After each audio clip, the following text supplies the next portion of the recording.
Neste exemplo, vamos ver como controlar a marcação de medidas sobre a perspectiva de uma reta. Suponhamos a reta A, aqui dada em perspectiva. Dessa reta conhecemos a direção, uma vez que está dado o seu ponto de fuga, FA, e conhecemos também o seu traço frontal, ou também designado ponto de nascência, aqui denotado pelas letras NA. Vamos então observar este perspectógrafo de um ponto de vista exterior ao observador. Temos então a reta à linha do espaço, que é conhecida a perspectiva, temos o seu traço frontal, NA, e temos o seu ponto de fuga, FA, dado pelo traço frontal da projetante com a mesma direção da reta do espaço. Ora, suponhamos então que queremos controlar a marcação de uma medida sobre a perspectiva da reta A. E suponhamos que essa medida é a medida dada por este segmento que está entre o ponto NA e este outro ponto aqui, espacialmente colocado sobre a reta A'. Para controlarmos a perspectiva deste segmento sobre a reta A perspectiva de A', vamos considerar a seguinte operação. Vamos conduzir pela reta A' um plano qualquer e sobre esse plano vamos efetuar uma rotação da reta A para o quadro. Nesse movimento, o segmento que queremos marcar em perspectiva ficará em verdadeira grandeza sobre o traço frontal do plano, aqui entre A'R e NA.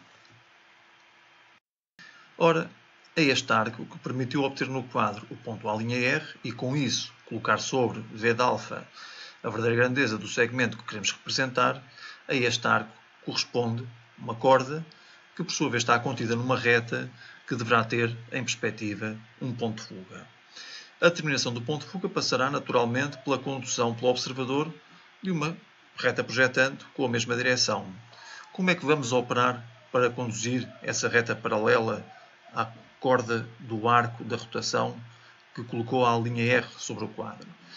Primeiro, vamos conduzir um plano paralelo ao plano onde foi efetuada esta rotação, a passar pelo observador, ou seja, um plano projetante com a mesma orientação do plano onde foi efetuada a rotação da reta A' para o quadro. Sobre esse plano, vamos considerar a rotação do observador para o quadro em torno do ponto de fuga FA. Note-se que, ao fazermos esta operação, a reta FAO, paralela à A', descreve uma rotação homóloga àquela que descreveu a linha. E, portanto, a corda deste arco é naturalmente paralela à corda do arco da rotação do ponto A' e, por conseguinte, o seu traço frontal é o ponto de fuga desta direção de retas, que, em perspectiva, recebe a designação de ponto de fuga de medição, neste caso, da direção A. Ora, o modo de obter este ponto de fuga, a partir do ponto de vista do observador, passa naturalmente pelo rebatimento deste plano projetante, que é paralelo ao plano onde se operou a rotação da reta A'. Para efetuar esse rebatimento, o observador vai rodar em torno da charneira F de alfa, de modo a descrever um arco que está contido num plano, vamos notá-lo pela letra π, que tem o seu traço frontal numa perpendicular a F de alfa, conduzida por P. Ora, é o rebatimento deste plano que vai permitir, sobre o quadro, encontrar o OR alfa. Isto é, o traçado em perspectiva corresponde àquele que vemos nesta figura. Portanto, considerando o rebatimento em torno de F de π, obtemos ORπ e depois, com o centro no ponto de fuga da direção de maior inclinação da orientação alfa e abertura até ORπ, descrevemos este arco que nos vai dar sobre a linha F de π o observador rebatido em torno da charneira F de alfa. Ora, é a partir do momento em que temos este OR rebatido em torno de alfa que, com o centro em FA, podemos descrever o arco que vai determinar sobre F de alfa o ponto de fuga de medição da direção A.